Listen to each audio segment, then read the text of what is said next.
Vamos lá, bom dia, 8h03. Vou começar a nossa aula, para não atrasar muito.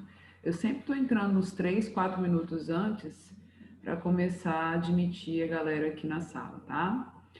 Nós vamos continuar falando dos grupos sociais e dos conflitos da Primeira República. Então, eu convido vocês a abrir o material na página 94, aula 16, que foi uma aula que nós começamos na terça-feira, né? Falamos do cangaço e agora, desculpa, falamos da guerra de Canudos e agora vamos falar da revolta da vacina, da chibata.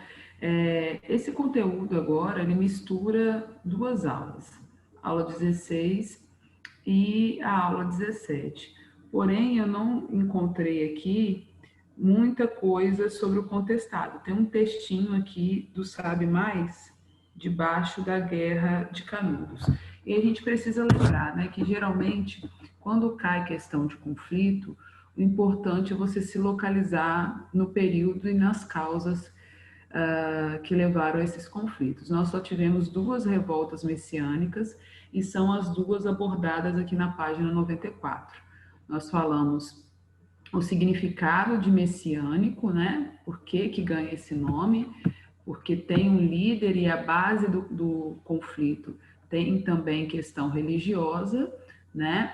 E esse líder também está ligado a questões religiosas. Então, falamos semana passada, terça-feira, perdão, sobre Antônio Conselheiro, falamos das causas para a Guerra de Canudos, né? Esse movimento social que abalou tanto a estrutura da República naquela época, porque questionava a República, questionava a postura dos coronéis, questionava a separação da igreja e do Estado e ganhou um corpo muito maior do que se imaginava naquela época, né? Fazendo do Arraial de Belo Monte uma ameaça para a República na época. E a gente vai voltar a falar sobre isso, sobre revoltas messiânicas, partindo agora para contestado. Vou abrir o material aqui, né? Lembrando que aqui nesse caso, quando eu falo de contestado, eu já estou dando no próprio nome do conflito um significado, uma causa, né? Contestado. Eles estavam contestando alguma coisa. Então, o que seria? Uma comunidade camponesa, né? Entre Santa Catarina e Paraná, no iniciozinho do século XX, se viu ameaçada pelo desejo da construção de uma ferrovia que ligasse Santa Catarina, Paraná, até São Paulo, até o Porto de Santos. E essa rodovia seria construída por um grupo estadunidense e inglês que passaria justamente no meio da vila deles, né, entre as plantações e a casa deles. E é aí que vai surgir esse líder aí, José Maria. Embaixo aqui está João, mas é errado, tá errado. É José Maria de Santo Agostinho. Então, olha só, até o nome dele, né, o nome que ele adota nesse processo já está ligado ao histórico da igreja. Então, como líder, ele vai provocar uma união desses camponeses em torno daquilo que mais prejudicava eles, que não era só o fato deles serem retirados daquele território onde já estavam trabalhando e produzindo, mas também o fato de muitos deles serem extremamente explorados. Então vamos lá. Foi um movimento bem depois de Canudos, né? Canudos nós vimos que foi no final do século XIX, esse foi no iniciozinho, entre 1912 e 1916, né? Foram 4 anos de negociação, conflito. Esse foi um conflito extremamente sangrento também, que praticamente acabou com todo o grupo que estava reivindicando. As causas: a exploração dos camponeses, a concessão de terras. Então, essa terra onde eles viviam, onde tinham comunidades campesinas, estavam buscando modificações, foram doadas para a construção dessa ferrovia, né? em benefício de empresas inglesas e americanas que provocaram a expulsão e a marginalização dos pequenos camponeses, sem dar a esses camponeses que viviam nessa região condições de continuar a vida em outro lugar ou uma terra que substituísse aquela que estava sendo tomada, né? Tudo em nome, a justificativa, né, na época, em nome do progresso, porque essa ferrovia levaria tudo aquilo que estava sendo produzido no Paraná e na Santa Catarina para São Paulo, né? A origem do nome é região contestada entre os estados de Santa Catarina e Paraná, por isso ganha o nome de Guerra do Contestado. Assim como Canudos, os participantes foram massacrados, né? A foto do último dia do conflito, que vocês vão ver daqui a pouquinho, mostra bem isso. Então, foi uma luta campesina no sul do Brasil contra o Estado e os interesses de duas empresas, uma empresa estadunidense e uma empresa inglesa, né? Então, a gente precisa lembrar que, além de perder a terra, toda aquela região ali se modificou em torno da construção dessa ferrovia, né? Então, foram vários grupos abalados por isso que passaram a viver de forma marginal por conta dessa construção, sem ter para onde ir, sem ter como trabalhar, né? Aqui eu tenho para vocês um mapa do que seria essa estrada de ferro, né? Ela passaria nas principais cidades do Rio Grande do Sul. Santa Catarina, essa região em rosa aí, é a região entre Santa Catarina e Paraná, onde viviam os grupos campesinos, né? Parte deles. Passava pelo Paraná até chegar a São Paulo. Então, vendia-se a ideia de progresso, necessário também para esse momento que nós estamos vivendo, né? Início do século XX, é o momento que o Brasil vai começar a correr atrás do seu processo industrial, contudo, desconsiderou, né, o grupo que ali vivia, as características culturais que eles já desenvolviam, a estrutura econômica que ali possuíam e que sustentavam, né, a maior parte da população daquela região, que não é uma região pequena. Você observa aí no mapa que não era uma região pequena, né? E boa parte dela foi confiscada, então, pelo Estado, foi onde eles foram retirados para poder construir essa ferrovia, tá? Por que que ela ganha esse caráter messiânico? É importante dizer que o José Maria, ele questionava também a separação da igreja e do Estado, ele se dizia abandonado por essa república e ele, encantado pela monarquia, queria o retorno da monarquia, e ele dizia, no auge lá, né, do desespero, do avanço dessa ferrovia, que Dom Sebastião viria salvá-los, né? Dom Sebastião foi rei de Portugal que desapareceu num conflito.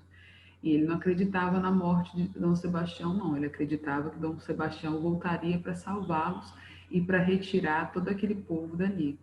De certa forma, ele via esse movimento como um entreguismo, né? Por que trazer essas empresas para cá, né? Ele questionava essa república e o fato dessas empresas estarem tomando essa terra, ocupando espaço durante esse período de construção, como se o Brasil tivesse entregando essas terras para outros países. Então, ele exerceu uma força muito grande durante esse período, porque também pregava a fé, né, e questionava a república que se separou do Estado. Aqui está a foto do final desse conflito, né, os poucos sobreviventes desse movimento, que foi também sangrento, não teve ali oportunidade sequer de se defender no mesmo nível, né? Uma vez que o Estado já estava muito mais organizado do que os camponeses no interior de Santa Catarina e do Paraná. Era bem claro de que eles iriam sofrer retaliação e que poucos sobreviveriam, né? Então, terminamos a parte messiânica desses dois conflitos, guardando aí os nomes, né? Antônio Conselheiro, José Maria de Santo Agostinho. E agora nós vamos passar para a página 95, lá em Cangaço. Vamos falar um pouquinho do que foi o Alô, cangaço. professora. Oi, amor. Fala. Eu tenho uma pergunta sobre essa revolta do José Maria, eu esqueci o resto do nome dele. Santo Agostinho. É, eles faziam o quê? Impediam a construção da da estrada de ferro, ou Isso. eles iam, sei lá, como que eles Eles se queriam revoltaram? impedir, eles queriam impedir a construção e queriam permanecer naquela terra, porque era uma região campesina, né? Eles trabalhavam juntos ali. Eles não queriam ser expulsos dali, mas eles foram expulsos para a construção da ferrovia. Então eles contestavam que aquilo ali pertencia a eles e não poderia ser doado para a construção dessa ferrovia. Como o projeto já estava pronto e existia essa justificativa, né, que atendia também as oligarquias da região, de que a ferrovia levaria o progresso e que essas mercadorias chegariam mais rápido ao porto e assim poderia comercializar melhor, eles foram atacados pelo Estado, que enviou soldados para poder deter a revolta deles e acabou virando uma guerra, né? Porque eles resistiram durante um bom tempo. Por isso que a maior parte das pessoas que fizeram parte do conflito acabaram mortas. Esclareci sua dúvida? Ah, sim, professora. Não, é que eu estava pensando aqui, seria mais fácil eles esperar, já que eles já tinham sido expulsos e não tinham como recuperar a terra, seria mais fácil eles esperarem construir a estrada de ferro, depois capotarem a estrada de ferro para os três começarem a capotar e eles desistirem da estrada de ferro. Mas é aquela questão de se ver como legítimo dono da terra, né? O Estado desconsiderou isso. E eles se enxergavam como os donos da terra. E não foram consultados sobre se o que achavam que deveria ser feito com essa terra, entendeu? E o conflito nasce disso aí, da falta de diálogo. Talvez se naquele momento eles tivessem saído dali, mas ganhado terra em outro lugar, por exemplo, a relação poderia ter sido mais amistosa. Não foi isso que aconteceu. Eles foram expulsos e acabaram entrando em condição de miséria, entrando em dificuldade, entendeu? E daí partiu o conflito, porque eles se viam como legítimos donos daquela terra ali, e não o Estado, entendeu? Sim, sim, entendi. Bom, agora a gente vai passar para o cangaço, que é um movimento extenso. Eu quero que vocês observem a data, tá? Não é uma guerra, é um movimento, tá? Conhecido também como banditismo social. Começa lá na última década, no período de transição, né? Ali da monarquia para a república, 1990, nossa república tinha um ano, né? Até 1940. Então, foi um movimento que durou 50 anos. E não tem um lugar só, né? Foi um movimento que aconteceu em todo o Nordeste, chegou à divisa com o Espírito Santo, existem testemunhos disso. É um movimento muito estudado até hoje por conta das suas características políticas, sociais e também culturais, né? Porque é um movimento que tem uma força cultural muito grande, que enfatiza a cultura nordestina e que criticava, entre outras coisas, o poder desses coronéis, né? O cangaço ele vai nascer da insatisfação com as ações dos coronéis, dos latifundiários no Nordeste e a condição de miséria que a maioria vivia, enquanto alguns tinham uma condição muito boa, né? Tem aí um certo mito ao redor deles, né? Que seria aí o mito de Robin Hood, que arranca dos ricos para dar para os pobres. Na verdade, esse movimento vai ganhar força dentro da indignação e nas dificuldades que o Nordeste vai viver durante esse período, né? Esses homens se dividiam em bando, esses bandos tinham líderes, na maior parte deles era um bando formado só por homens, e aí a diferença do bando de Lampião, quando ele se apaixona por Maria Bonita, ele coloca ela no grupo e depois concorda com que outros cangaceiros trouxessem suas companheiras para fazer parte desse bando. Existia uma justificativa, existia uma causa e existia uma força muito grande. Tanto é que esse movimento ganha corpo e dura 50 anos, né? Então, quais são as causas? Olha só como se repete, tá? As mesmas causas que eu identifico no cangaço, eu vou identificar lá na Guerra de Canudos, que também é parecida com aquilo que aconteceu em Contestado. A diferença é que em Contestado era um movimento campesino que já vivia numa terra e teve essa terra retirada. Mas as condições são muito parecidas, as causas são muito parecidas. E a gente parte para o significado de república, né? Porque quando eu vejo um país proclamar uma república e eu entendo com o tempo o significado dessa república, que é coisa de todos, eu imagino que essa forma de governo ia resolver um problema antigo do nosso país, que era não chegar, não assistir a população longe da capital, não assistir a população excluída dos grandes centros e também daquelas que não tinham terra para trabalhar. Eles esperam isso dessa república, né? A partir do momento que eles compreendem o que é uma república, eles vão esperar isso. Isso não acontece.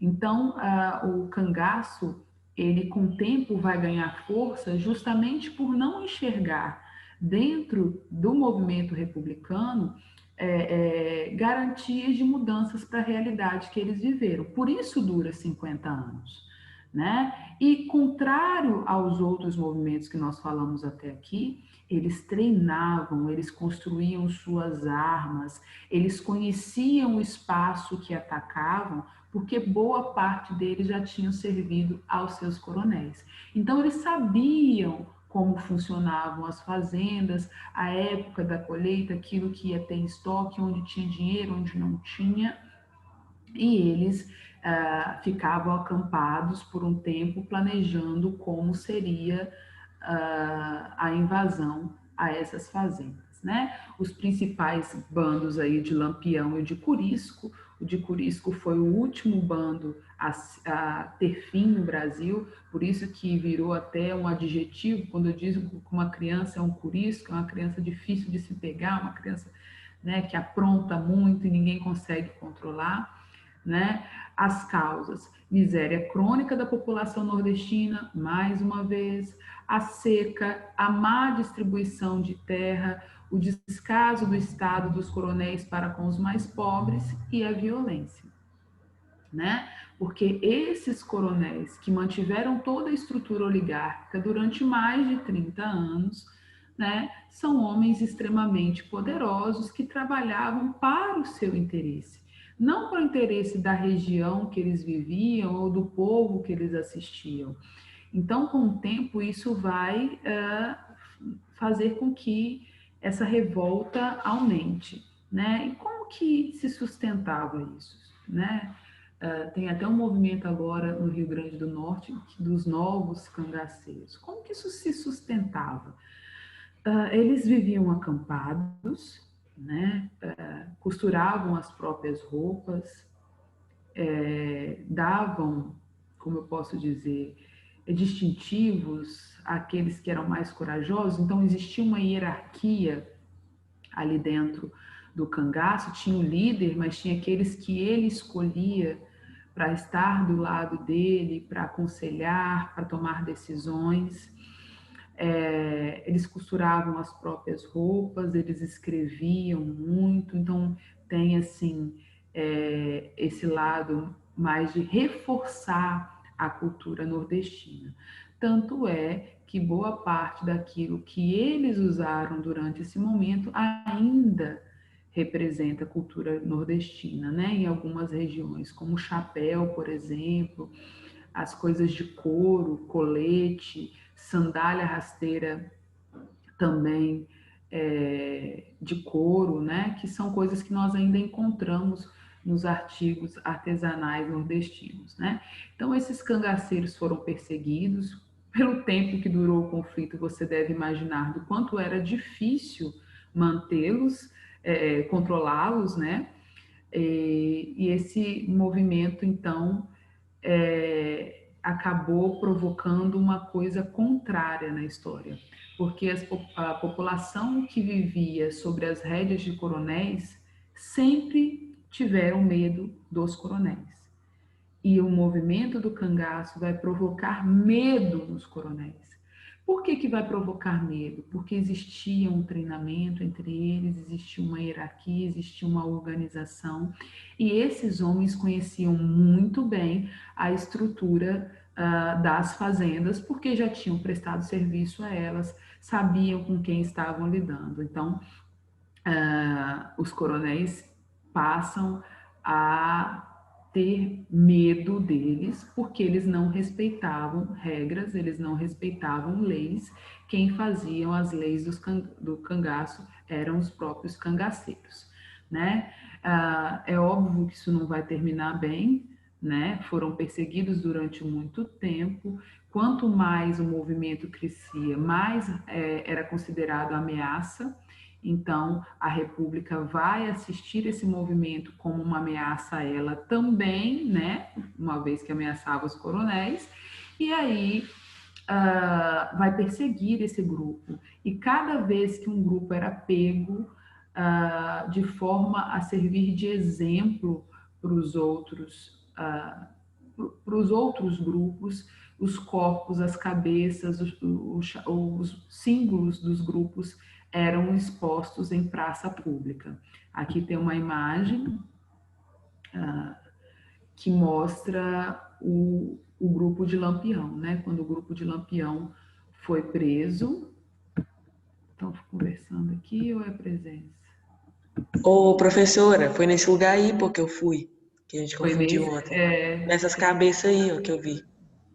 Então, aqui tem as cabeças, cada grupo tinha um símbolo diferente nesse chapéu que identificava esse grupo, as armas, né?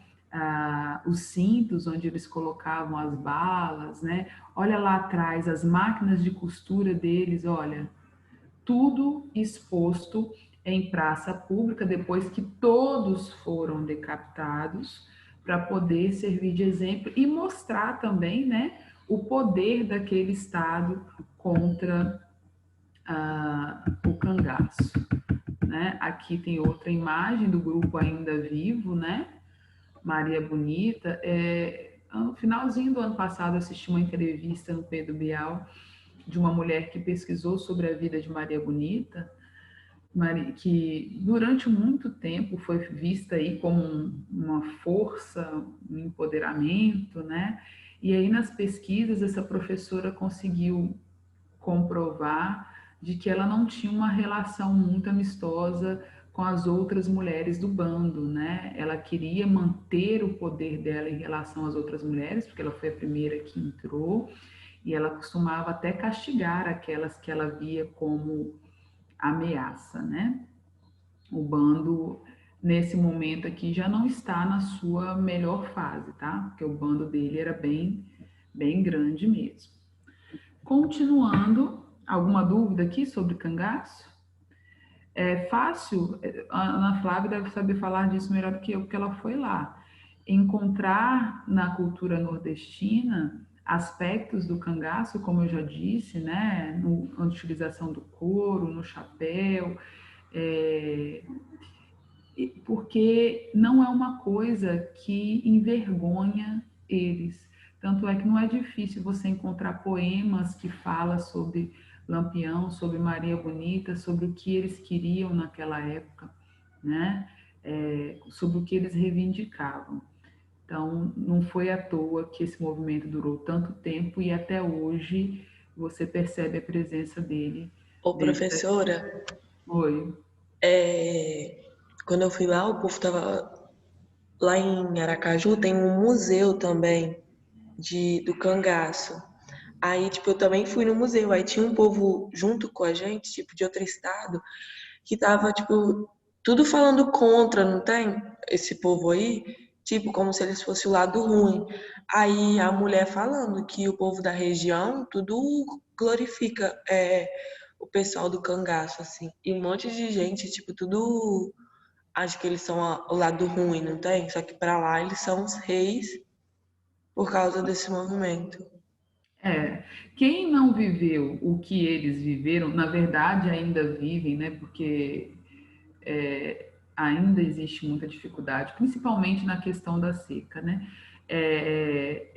Eu sei, eu avalio que quem enxerga de fora, né, pode sim vê-los como uma coisa ruim, mas para quem naquela época, né, porque foi um movimento que você ainda encontra pessoas que viram, que assistiram.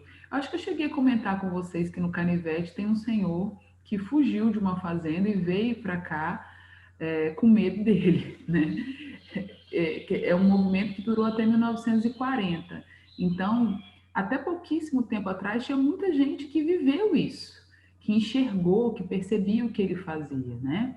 E, na verdade, era uma forma de reivindicação diferente, usando instrumentos muito parecidos com o que os coronéis usavam, né? Ameaça, matava também, né? Mas tirava ali o que eles consideravam que era injusto, por conta principalmente da concentração de terra, que era uma coisa que eles reivindicavam bastante. E é uma coisa que o Nordeste viveu e ainda vive.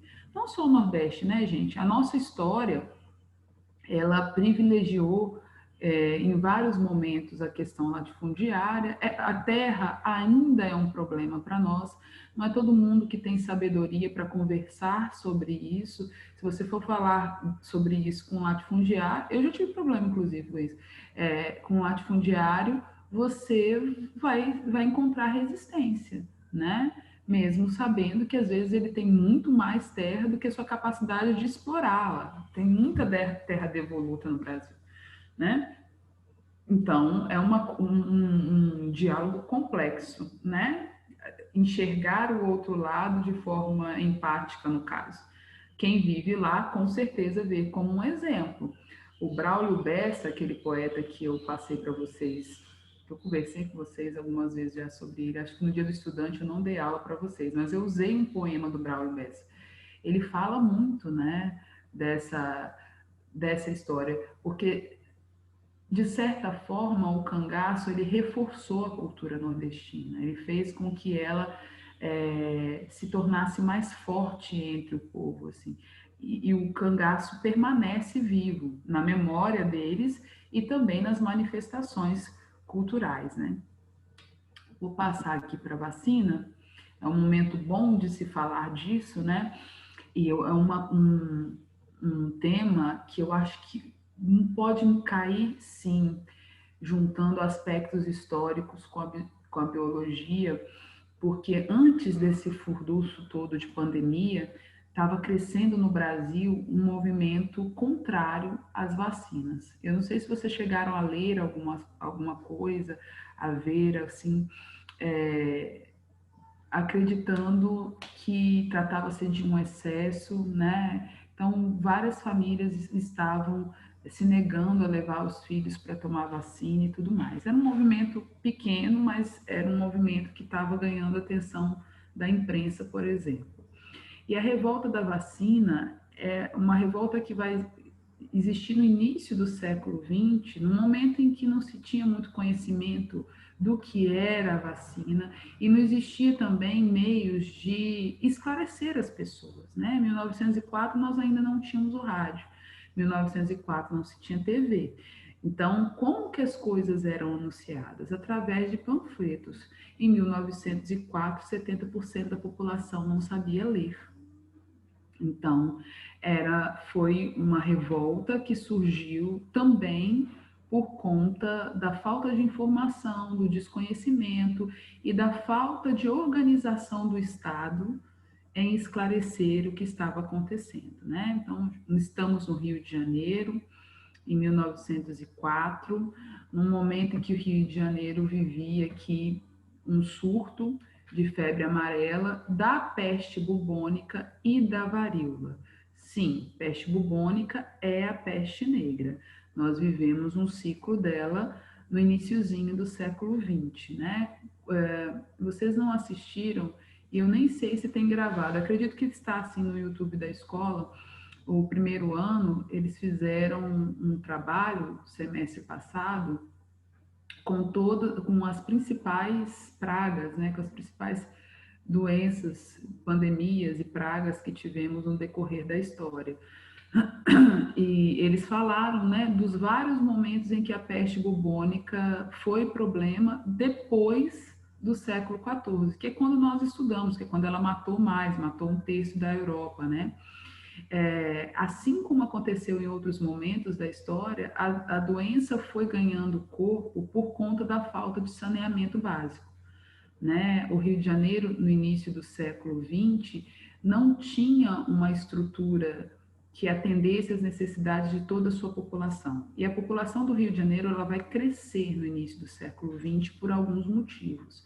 Primeiro, por conta da abolição, né? Muitas pessoas, depois da abolição, vão buscar no Rio de Janeiro condições de vida melhor, né? E foi um momento também ali, o finalzinho do século XIX, o início do século XX, que o Brasil recebeu muitos imigrantes e boa parte deles foram viver no Rio de Janeiro.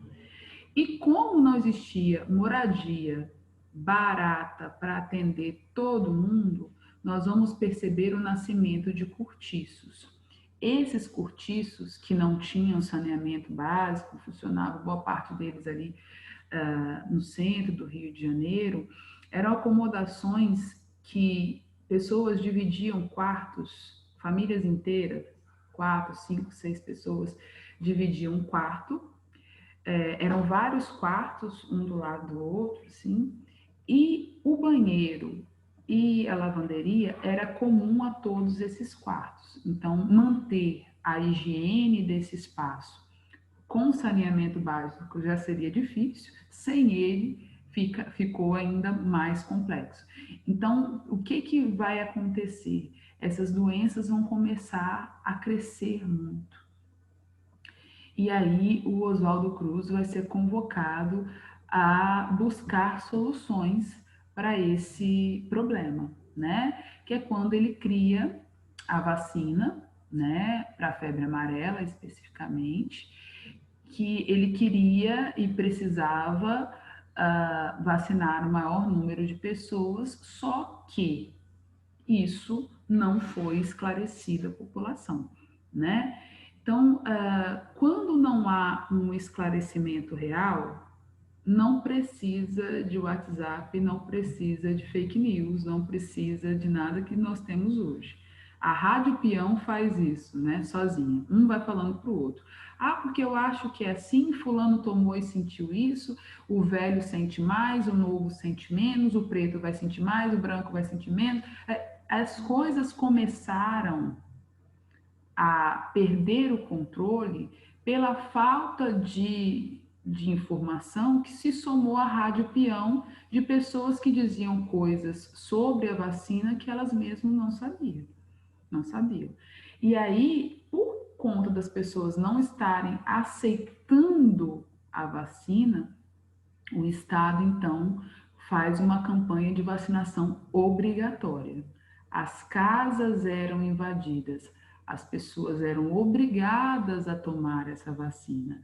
E por conta de ser obrigado, fortaleceu aquele desconhecimento e as fofocas que estavam ocorrendo em torno da vacina, né? Essa falta de sabedoria do Estado, somada à falta de conhecimento da população, é que fez com que a revolta da vacina estourasse, né? Então, o que aconteceu? Quando o grupo comandado por Oswaldo Cruz saiu para vacinar as pessoas, e saiu em grupos grandes para poder vacinar o maior número de pessoas possível, eles começaram a sofrer ataques da população, que lutava nas condições que tinham, né? Tem até aqui uma imagem, né? Hoje eles viram ônibus, colocam fogo em ônibus, aqui tem um bonde virado, né? Ah, o Estado, então, resolve colocar parte dos cortiços no chão. Isso se soma a um desejo de reformar também o centro do Rio de Janeiro. Nós vamos falar isso lá na frente. O Bota Abaixo fez parte dessa campanha, né, que era de colocar os cortiços no chão, né? Eu não sei se eu cheguei a falar com vocês, acho que não, sobre o livro Cortiço, que narra esse período e é leitura obrigatória para boa parte dos vestibulares. Eu acho que a Kita já trabalhou esse livro com vocês, né? O Cortiço. Na semana passada, quando falamos do cangaço, eu falei do livro Sertões, de Euclides da Cunha. E hoje vamos lembrar aí do Cortiço, que é um livro que fala muito da microhistória. E microhistória está muito em alta em prova, tá? Deixa eu ver aqui quem está falando. Já sim, o final desse livro ainda me assombra um pouco. Sim, ele é um livro pesado, né? Tanto é que ele é indicado só na preparação do vestibular, do Enem, né, para o ensino médio. É um livro que não é indicado. Mesmo que o nono ano estude lá no ensino fundamental, ele não é indicado muito nessa fase, não. É mais no ensino médio. Sim. E aí, o que nós vamos observar aqui? Que a população vai lutar com aquilo que ela tinha condição de fazer, né? Aqui tem uma imagem que mostra bem isso, a população unida, jogando ali vassoura, panela, tudo. Eu não gosto, eu avalio essa imagem assim, quem a fez, né, de forma bem etnocêntrica, né, os traços são exagerados e mostra aí que quem fez isso, né, no meio dos negros estavam os imigrantes também, né, as pessoas tentando proibir com que eles entrassem, eles jogavam água fervendo lá para tentar espantar, porque simplesmente não queriam tomar a vacina.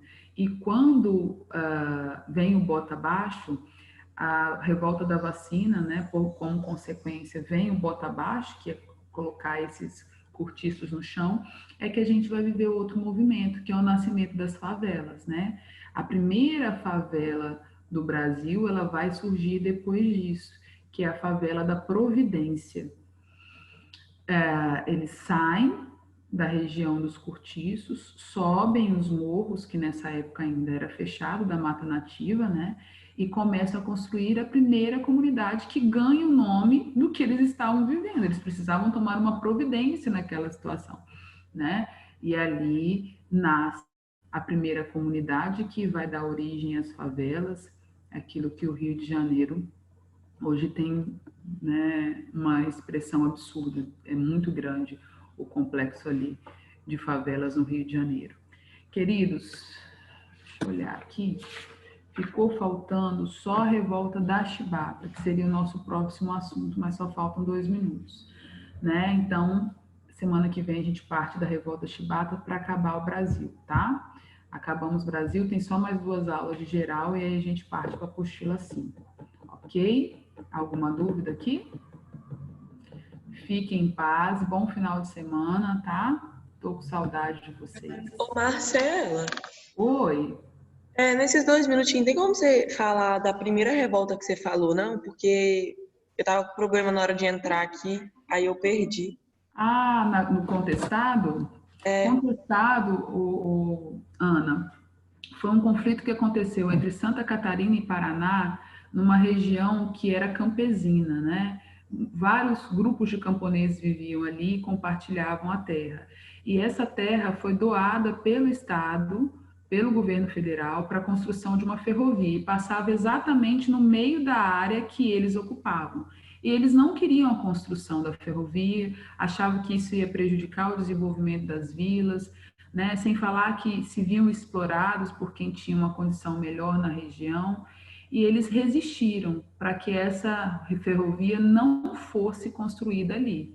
E essa resistência é que levou à guerra, né?